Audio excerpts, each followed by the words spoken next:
열심히 다녔습니다. 그런데 어느 날 갑자기 목사님에게 와서 이런 말을 하더는 거예요. 목사님, 제가 이제 나이가 많이 들어서 더 장사를 할 수 없을 때까지 교회를 그만 쉬어야 되겠습니다. 목사님 깜짝 놀라가지고, 아니 갑자기 왜 그러십니까? 물었더니 그분이 하는 말이, 내가 예수를 믿고 장사를 하는데 옛날처럼 장사를 할 수가 없습니다. 행상을 하면서 적당히 사람을 속여가면서 장사를 해야 되는데 그때마다 내 양심에 너무 가책이 돼서 마음에 심한 갈등을 느껴서 더 이상 제가 장사를 해서 먹고 살 수가 없을 것 같습니다. 제가 너무 밤낮 너무 괴로워서 당분간 예수 믿는 것을 쉬어야 되겠습니다. 그렇게 말하더라는 것입니다. 여러분, 이처럼 이러한 고민은 사실 모든 그리스도인들이 겪고 있는 마음의 갈등입니다. 그래서 내 안에는 두 마음이 있습니다. 사람들의 속에는 두 얼굴이 도사리고 있습니다. 하나는 늘 선을 행하기를 원하는, 착한 일을 행하기를 원하는 마음이 한쪽에 있고, 또 한쪽에는 악을 행하는 그러한 마음이 우리 내 마음속에 늘 공존한다는 것입니다. 그래서 늘 우리 마음속에 편할 날이 없습니다. 내 마음은 늘 전쟁터와 같습니다. 나라는 사람이 이 정도밖에 되지 않는가? 더욱 성숙한 사람으로서 하나님을 믿는 백성이 되면 좋은데 그렇지 못할 때가 너무 많기 때문에 늘 마음에 갈등과 고민을 하면서 내 속에서 두 개의 내가 늘 싸움을 한다는 것입니다. 그래서 여러분, 오늘은 내 자신을 살펴보면서 나를 점검해보는 자아 성찰의 시간이 됐으면 하는 마음입니다. 저는 목회를 하면서 목회를 하면 할수록 점점 더 자신이 없어지는 것 같습니다. 목회를 하면 할수록 연륜이 쌓일수록 자신이 생기고 그래야 될 텐데 반대로 점점 자신이 없어지는 것 같습니다. 왜냐하면 저의 부족함을 늘 깨닫고 느낍니다. 점점 실력이 없고 점점 내가 무식하다는 것을 점점 더 느낍니다. 뿐만이 아니라 참으면 참을수록 더 분노가 일어나고 교회 건축을 한 이후에 쌓인 것은 빛이요 분노밖에 없는 것 같습니다. 그 후에 무슨 일을 하려고 해도 자꾸 일이 꼬이고 문제가 발생하는 것 같습니다. 그래서 얼마 전에 며칠간 여행을 하면서 곰곰이 내 자신을 내려놓고 생각을 해보았습니다. 그랬더니 그 모든 것이 다 내 문제요, 나의 부족함 때문에 오는 결과였습니다. 그래서 기도함으로써 내 내면의 갈등을 이기려고 무던히 노력을 하고 애를 쓰고 지금은 그래도 마음에 많은 평정을 느끼고 평안을 느끼고 모든 문제들이 다 사라진 그런 느낌을 갖습니다. 누군가가 헬라 철학의 대가인 아리스토텔레스에게 질문을 했습니다. 선생님, 이 세상에서 가장 어려운 일이 무엇입니까? 그 대답에 아리스토텔레스는 말하기를 내 자신을 아는 일이 가장 어렵다. 그래 대답을 했다는 거예요. 또 다시 물었습니다. 그렇다면 이 세상에서 가장 쉬운 일이 무엇입니까? 그랬더니 대답하기를, 여러분 세상에 가장 쉬운 일이 무엇일 것 같습니까? 아리스토텔레스의 대답은 남 얘기를 하는 게 가장 쉬우니라. 그렇게 대답을 했다는 것입니다. 여러분, 우리는 우리 자신을 얼마나 알고 있습니까? 우리는 이제 하나님의 심판대 앞에 서야 한다고 생각해야 됩니다. 그 마음으로 내 자신을 돌아보고 우리 자신을 바로 세워야 될 줄로 믿습니다. 우리 자신에 대해서 스스로 솔직해진다면 우리 모두는 내가 너무 보잘것없는 인간이요 부족한 죄인임을 인정할 수밖에 없습니다. 사실 우리가 고상한 척하고 잘난 척하지만은 사실 남보다 별로 뛰어난 것도 없습니다. 남들보다 그렇게 잘난 것도 없습니다. 이러한 깨달음을 저는 너무 늦게서야 알게 된 것이 참 아쉽기만 합니다. 그래도 늦게라도 그것을 깨달을 수 있는 것이 감사할 따름입니다. 여러분, 지금이라도 깨달을 수 있다면 그것은 늦은 것이 아닙니다. 만약 아직도 깨닫지 못했다면 그것은 뭐라고 말할까요? 아직 인생을 덜 살았다. 아직 멀었다. 그런 생각을 갖습니다. 여러분, 대부분의 예수 믿는 사람들은 선하게 살려고 노력을 하고 애를 씁니다. 그런데 그러면 그럴수록 갈등을 겪습니다. 선을 행하려고 좋은 일을 하려고 행하면 행할수록 원하는 선을 행하지 않고 자꾸 죄를 짓게 되고 자꾸 악한 생각이 내 속에서 일어난다는 것입니다. 이것은 기독교인뿐만이 아니라 모든 수도를 쌓고 도를 쌓고 고행을 하는 수많은 사람들이 겪고 있는 갈등입니다. 수도를 쌓으면 쌓을수록 내 내면에서 일어난 갈등 때문에 괴로워한다는 것입니다. 그래서 성철 스님 같은 분은 그렇게 남들이 할 수 없는 수도를 그렇게 오래 쌓고도 마지막 열반에 들어가는 순간, 불교에서는 마지막 죽는 순간은 열반에 들어간다 그러죠.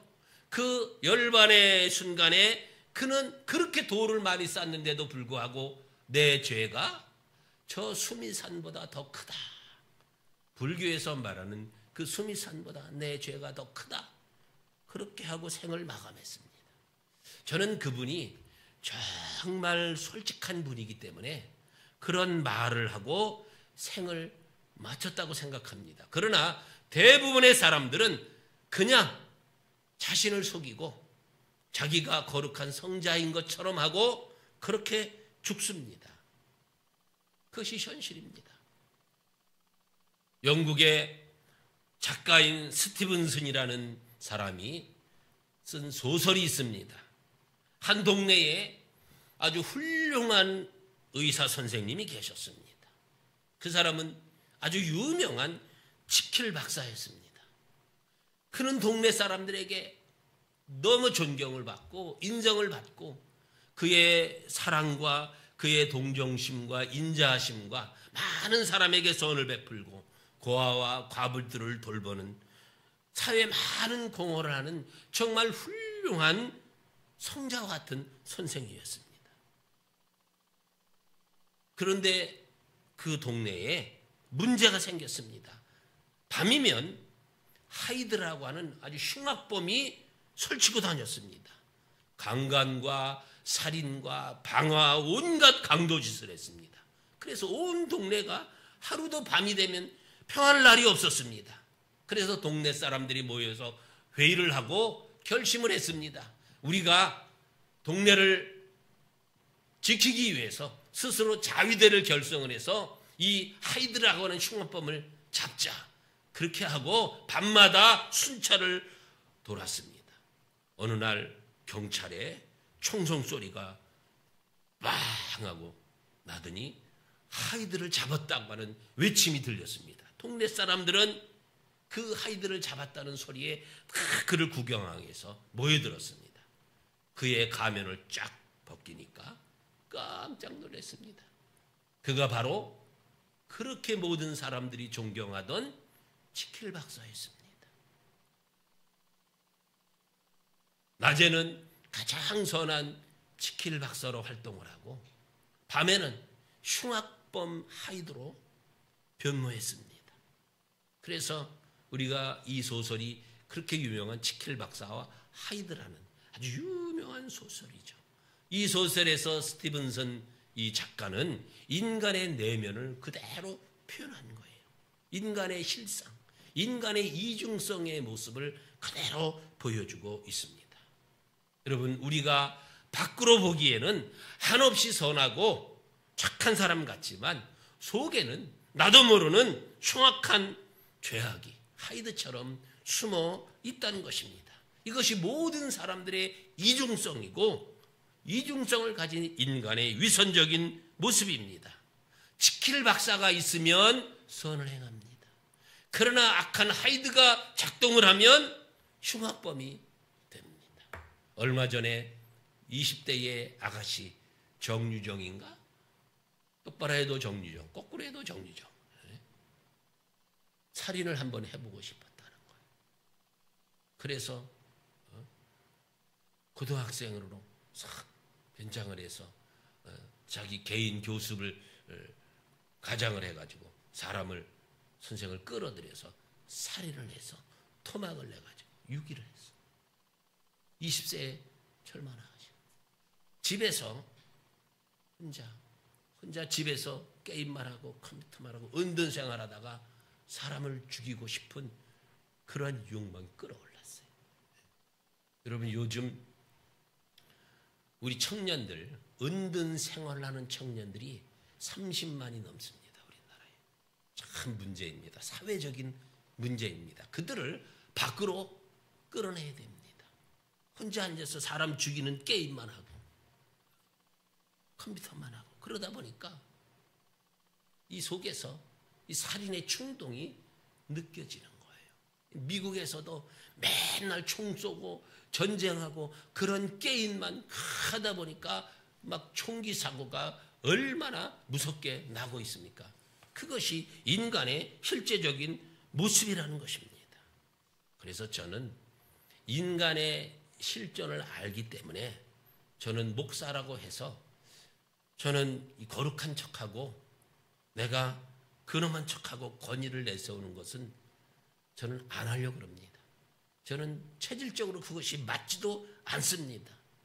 나를 감추고 내 모습을 숨기고 그렇게 하는 게 저는 싫습니다. 그래서 있는 모습 그대로 성도들과 교제하는 것이 저는 좋습니다. 여러분들은 어떻게 생각합니까? 그것이 좋습니까? 오늘 본문 말씀에 보면 여러분 본문 15절 말씀을 보십시오. 거기 보면 바울의 고백이 나와 있습니다. 내가 행하는 것을 내가 알지 못하노니 내가 무엇을 하는지 도대체 알 수가 없다. 곧 내가 원하는 것은 행하지 아니하고 도리어 미워하는 것을 행하는도다. 내가 하고 싶은 선한 일을 해야 되는데 그 선은 행하지 않고 도리어 자꾸 원하지 않는 미워하는 악을 자꾸 행하는다 이거예요. 그 고백이에요. 19절에도 말씀합니다. 내가 원하는 바 선은 행하지 아니하고 도리어 원하지 않는 바 악을 행하는도다. 이것이 바로 모든 사람의 고민이요. 누구나 다 겪고 있는 마음의 갈등입니다. 우리가 하나님의 말씀대로 살려고 하고 바르게 살려고 하는 사람이라면 이런 고민을 하지 않는 사람이 없습니다. 여러분, 세상이 흘러가는 대로 살고 아무렇게나 사는 사람들은 이런 고민을 할 필요도 없고 하지도 않습니다. 왜 그렇습니까? 자기 양심이 죽었기 때문입니다. 양심이 죽은 사람은 고민할 필요도 없어요. 그래서 성경은 이런 사람을 가르쳐서 양심에 화인 맞은 사람이라 그렇게 표현하고 있습니다. 그러나 우리는 양심이 살아있기 때문에 늘 고민하는 거예요. 마음속에 늘 갈등을 겪는 거예요. 그래서 내면에 두 사람이 싸웁니다. 선과 악이 내 속에서 늘 갈등하면서 늘 싸우는 것입니다. 오늘 로마서 7장 본문 말씀에서도 바울은 자기 자신의 내면의 갈등을 고백을 하고 있는 것입니다. 이것이 우리 모든 기독교인들의 고민이고 갈등의 소리입니다. 17절 말씀도 여러분 보십시오. 이제는 그것을 행하는 자가 내가 아니요 누가 행하는 거예요? 내 속에 거하는 죄니라. 내 속에 있는 죄가 내가 원치 않는 자꾸 죄를 행하게 만든다는 것입니다. 내 속에 있는 죄성이 자꾸 죄를 짓게 만든다는 거예요. 이렇게 죄인은 자기 자신이 죄를 짓는 것이 아니고 자꾸 내면에 있는 죄성이 그렇게 만든다는 것입니다. 그래서 여러분, 아담이 처음에 범죄를 하고 나서 뭐라고 말했습니까? 하나님 당신이 나를 위해서 지으신 여자 하와가 나로 하여금 먹게 해서 그렇게 내가 하나님 말씀을 어기고 선악을 알게 하는 나무를 따먹어 범죄했습니다. 그렇게 변명을 했습니다. 또 여자는 말합니다. 뱀이 나를 꼬여서 그렇게 했습니다. 그렇게 자꾸 범죄한 인간은 자기 스스로를 고백하는 것이 아니라 남이 그렇게 했습니다. 자꾸 죄를 남에게 넘기는 그것이 바로 죄의 특성입니다. 제가 그렇게 했어요. 제가 시켰어요. 우리 어릴 때 많이 그랬죠. 선생님 제가 그랬대요. 제가 그렇게 시켰어요. 자꾸 그렇게. 그게 인간의 죄성입니다. 18절 19절에서도 말합니다. 내 속 곧 내 육신에 선한 것이 거하지 아니하는 줄을 아노니 원함은 내게 있으나 선을 행하는 것은 없노라. 내가 원하는 바 선은 행하지 아니하고 도리어 원하지 아니하는 바 악을 행하는도다. 바울이 고백하는 거예요.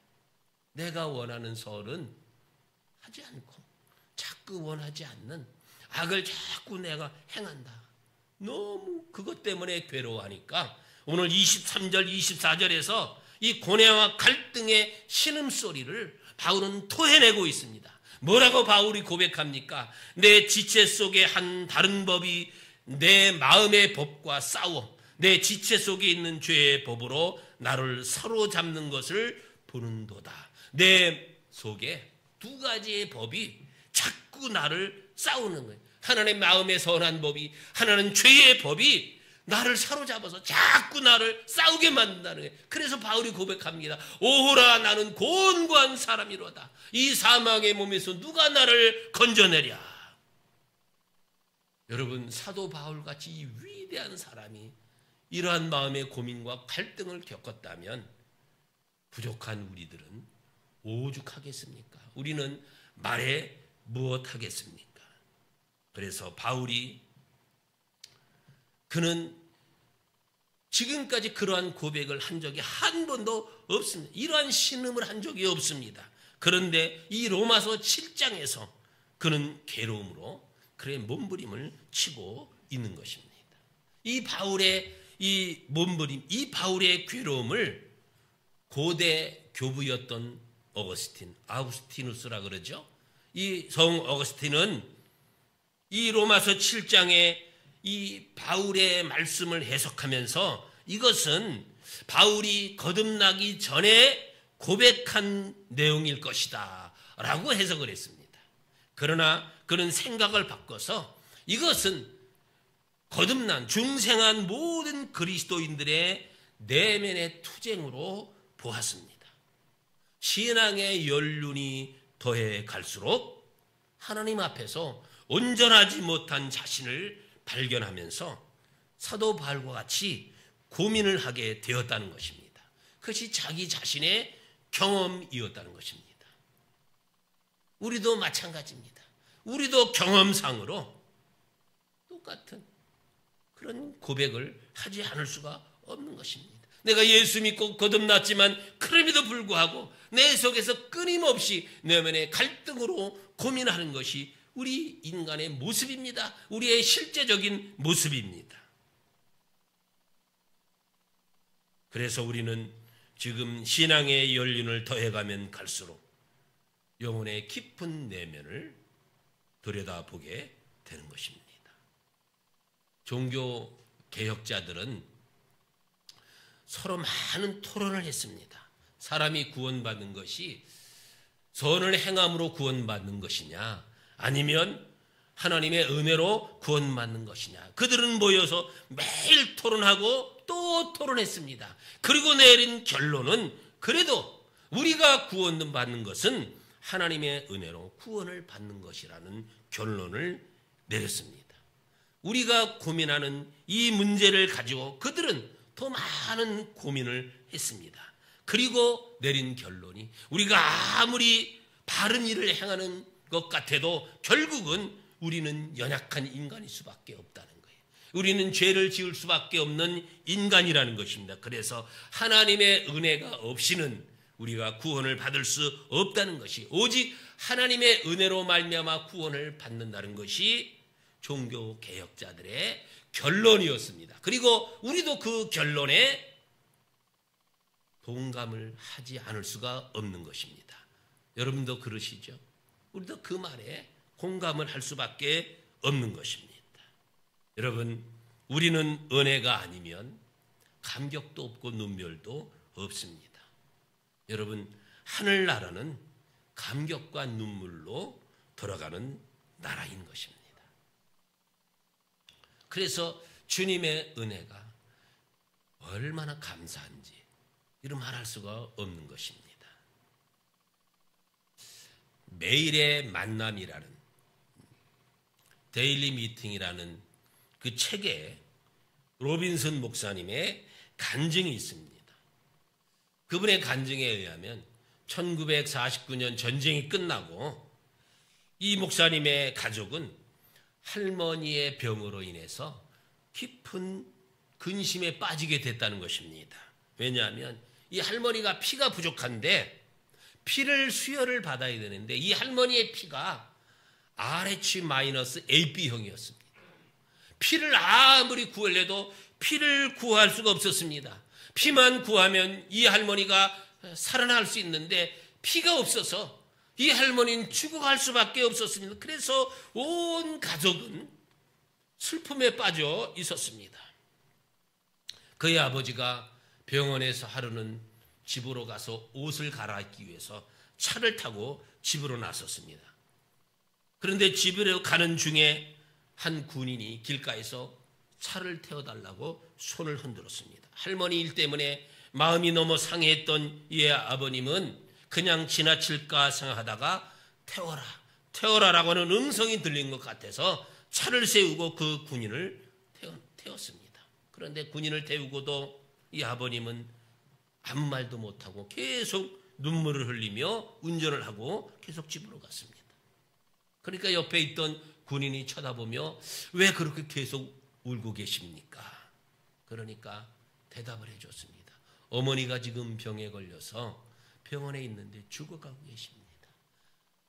피가 수혈만 받으면 되는데 그 혈액형이 RH-AB형이라 피를 구하지 못해서 지금 죽어가고 있습니다. 눈물을 흘리는 거예요.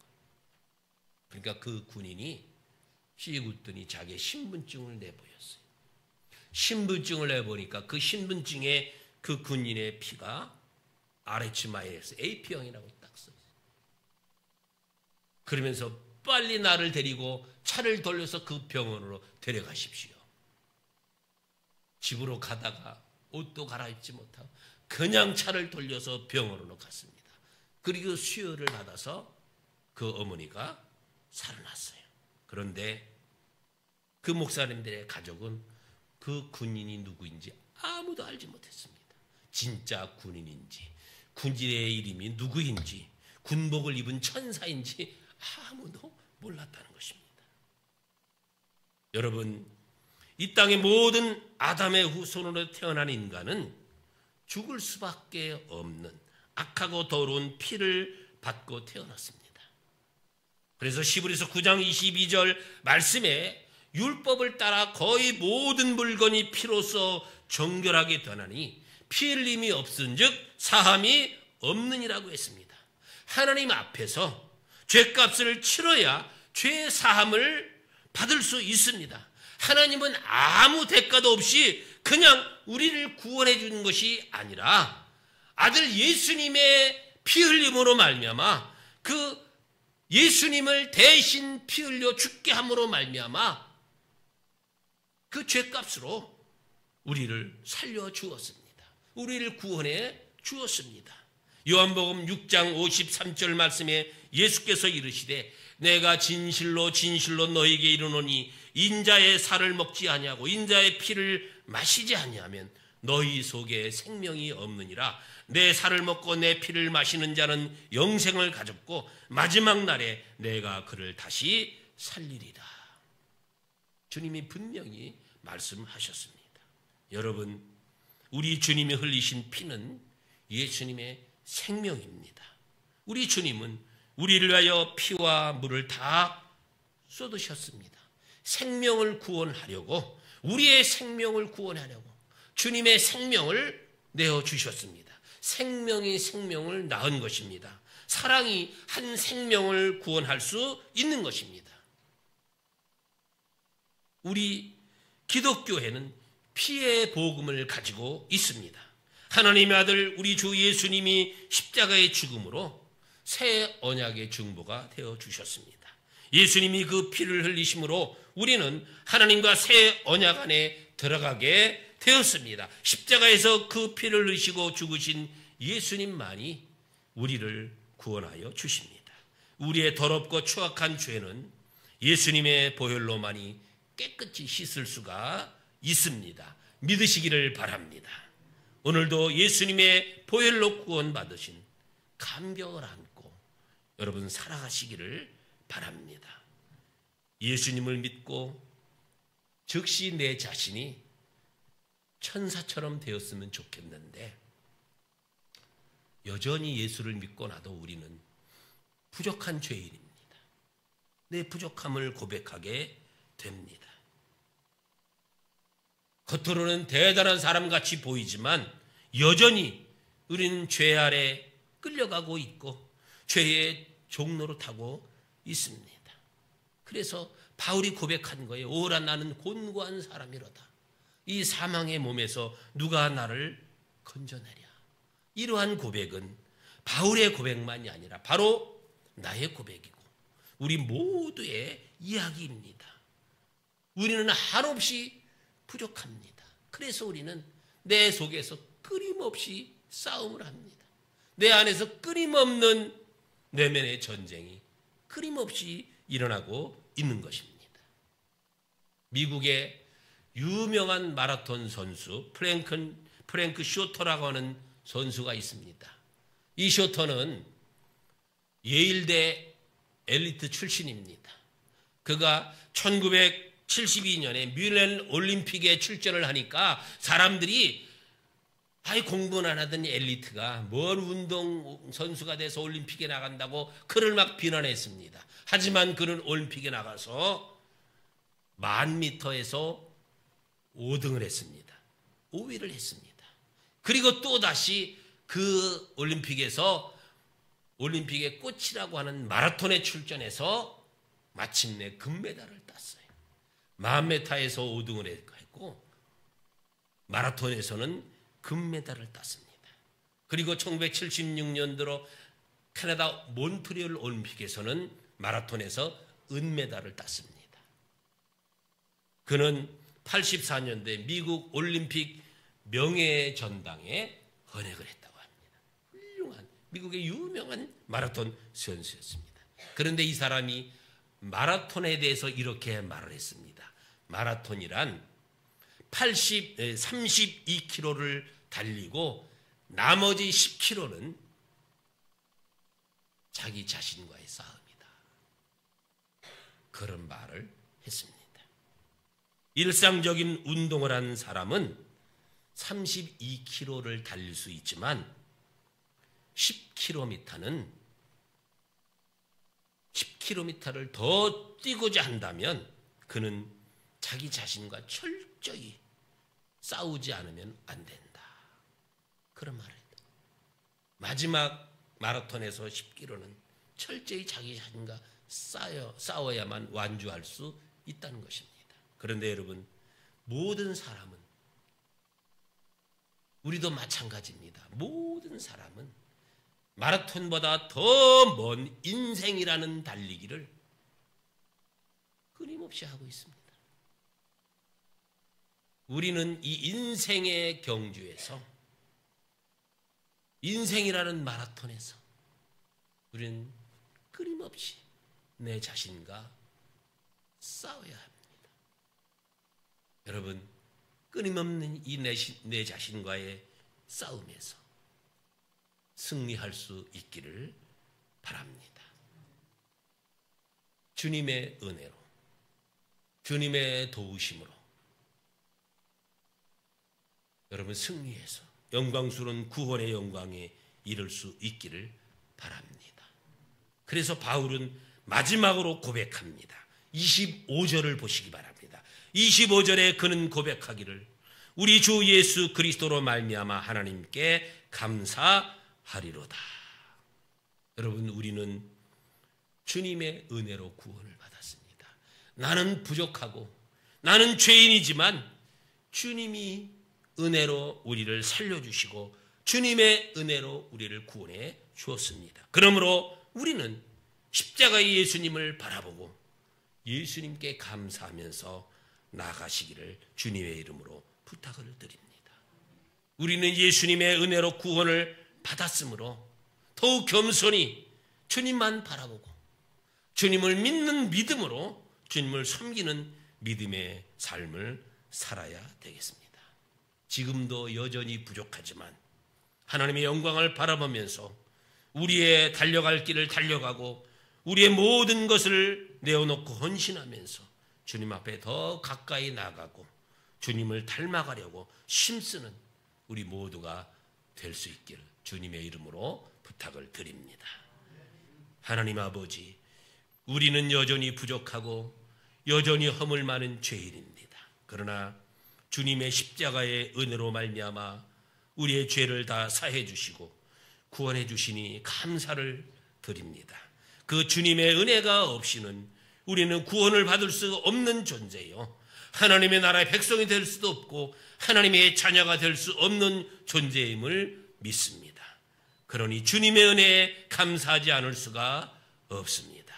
오늘도 그 주님의 은혜에 감사하며 주님을 의지할 수 있는 믿음의 삶을 살아가는 우리 모두가 주님 되게 하여 주시옵소서. 주 예수님의 이름으로 감사하며 기도하옵나이다.